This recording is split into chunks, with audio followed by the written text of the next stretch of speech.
On peut passer à la délibération qui suit, qui est la délibération numéro 15, et c'est Michel Boucher, la dénomination du groupe scolaire Avenue Jules Ferry. Oui, monsieur le maire. Donc, vous savez que nous avons acté en 2015 un programme d'évolution des écoles communales pour les 10 prochaines années afin de répondre à l'augmentation des besoins d'accueil des élèves de maternelle et de primaire.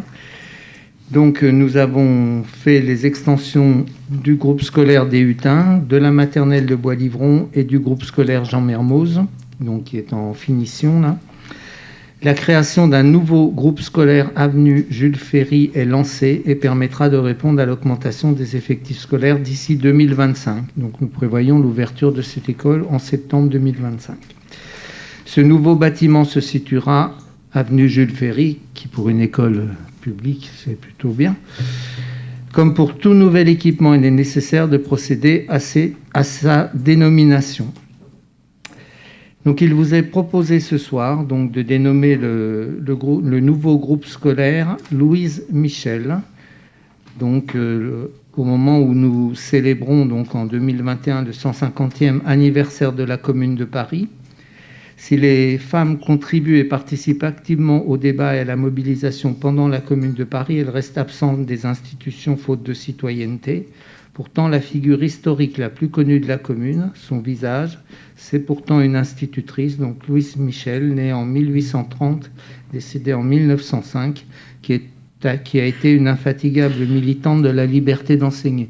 Je laisserai la parole à Robert Burgnard, parce il l'a fait pour Mila Racine, il va le faire sans doute pour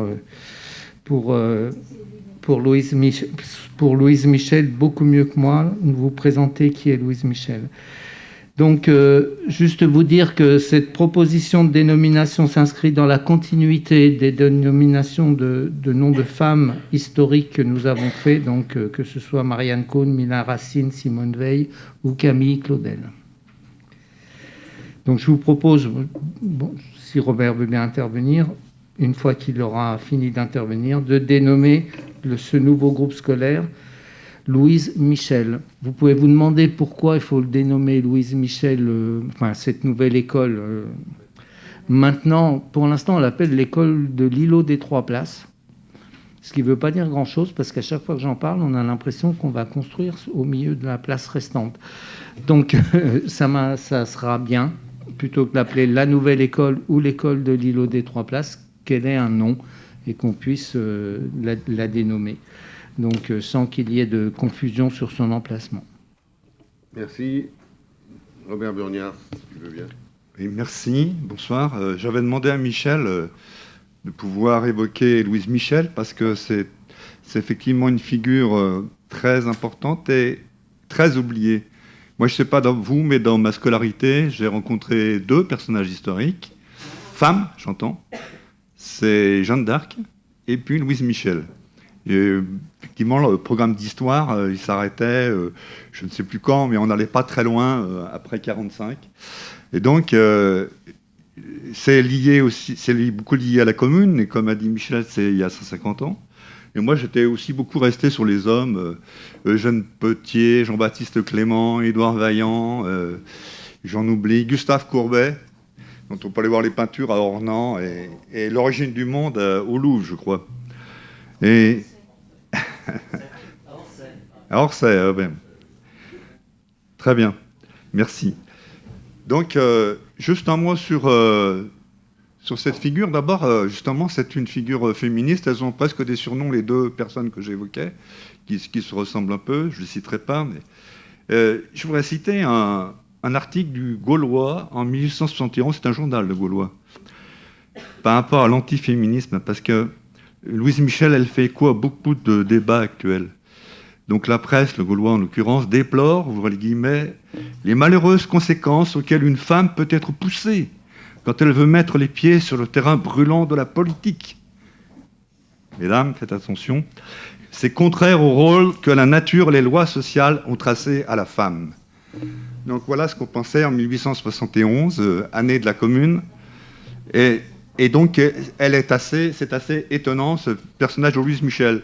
Un mot sur la Commune, c'est classé comme une révolution sociale. Ça a duré 2 mois, 18 mars, 28 mai. Je me suis beaucoup intéressé à une époque où j'étais beaucoup plus branché histoire et beaucoup plus jeune.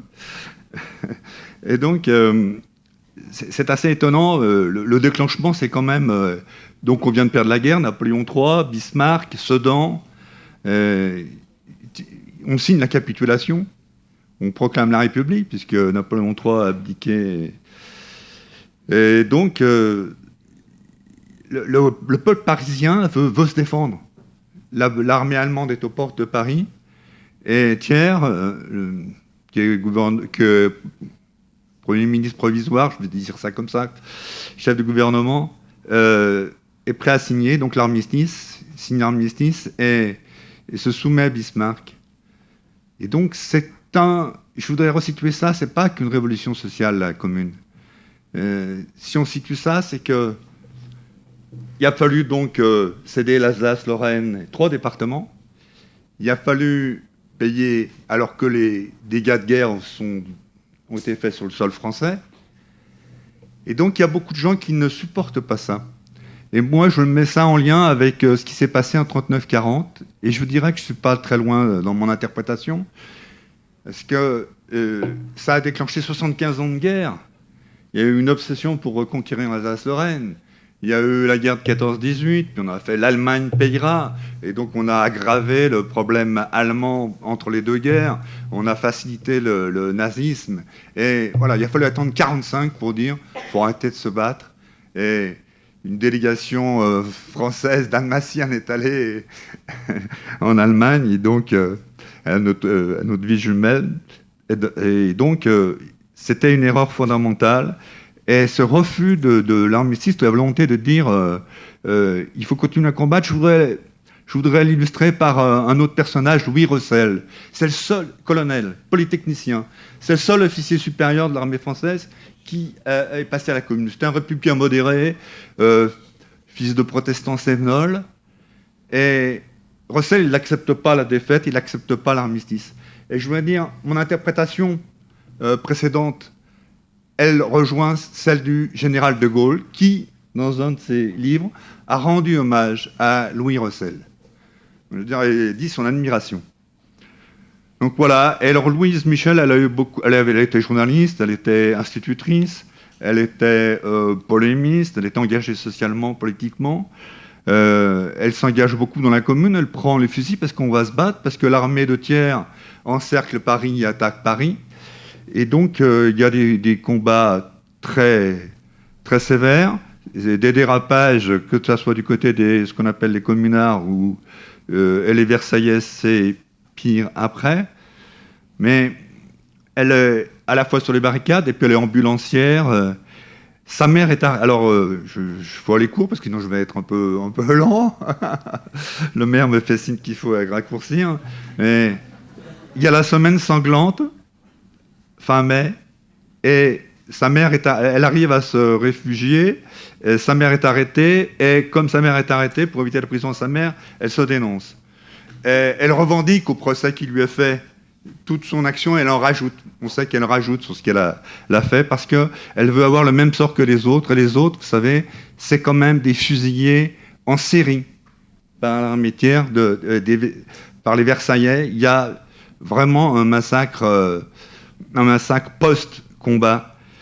Et Victor Hugo, avec qui elle avait engagé des dialogues, des échanges de lettres, parce qu'elle écrit beaucoup de poèmes aussi, va écrire Viro Major. Vous pouvez le trouver ça sur le site, sur le Sénat, ce qui lui rend hommage par rapport à son attitude pendant le procès, en disant elle a une force incroyable, cette femme. Son attitude pendant le procès est incroyable. Donc, ce qui marque dans toute la narration sur Louise Michel, c'est sa détermination.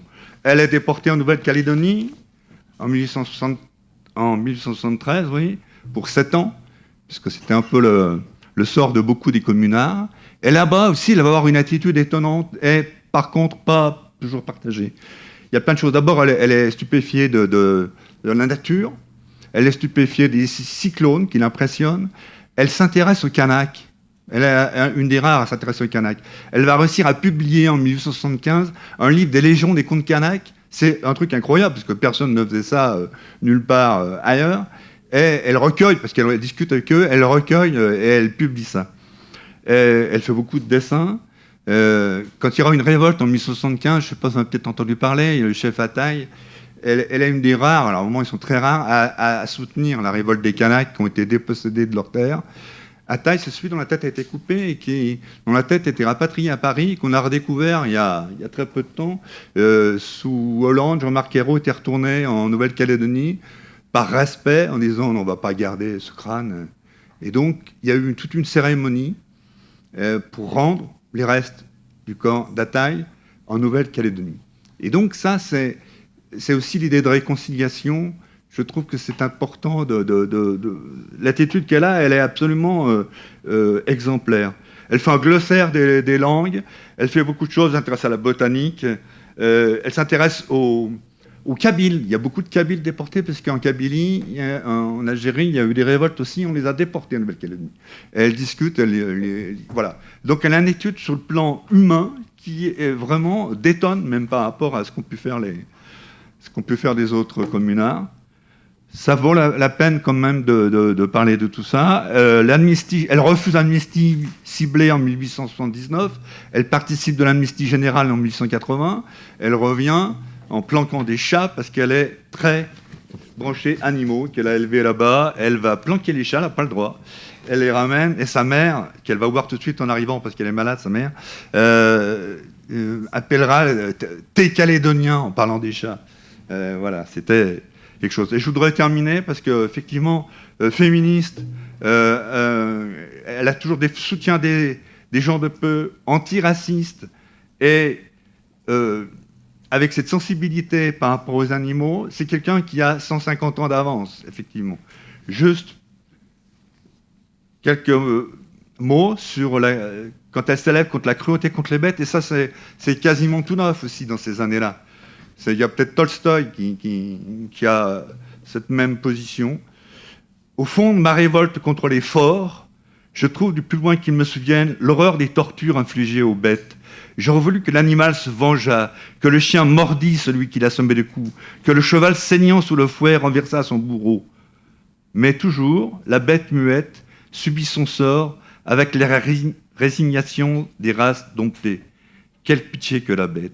Depuis la grenouille que les paysans coupent en deux, laissant se traîner au soleil la moitié supérieure, les yeux horriblement sortis, les bras tremblants, cherchant à s'enfouir sous la terre, jusqu'à l'oie dont on cloue les pattes, jusqu'au cheval qu'on fait épuiser par les sangsues ou fouiller par les cornes des taureaux, la bête subit, lamentable, le supplice infligé par l'homme. Elle termine, enfin, il y a une suite encore, mais juste après, et plus l'homme est féroce envers la bête, plus il est rampant devant les hommes qui le dominent. Elle essaie de concilier toute sa vision sociale, et je trouve que c'est une figure assez extraordinaire. Merci beaucoup, Robert, pour cette présentation. Alors, c'est vrai qu'on pourrait continuer, parce que sur Louise Michel, tu as beaucoup de choses à dire, on aurait sans doute beaucoup de choses à dire, mais il était important de rappeler tout cela. Est-ce qu'il y a des interventions sur la délibération? Pas d'intervention. Est-ce qu'il y a des votes contre le nom de Louise Michel donné à l'école, ex-école des Trois Places, comme disait Michel Boucher? Est-ce qu'il y a des abstentions? Merci pour cette unanimité. C'est un geste très fort concernant cette nomination. Je pense que voilà, c'était bien de présenter Louise Michel sur ses multiples aspects. Merci beaucoup. Nous aurons donc une école Louise Michel.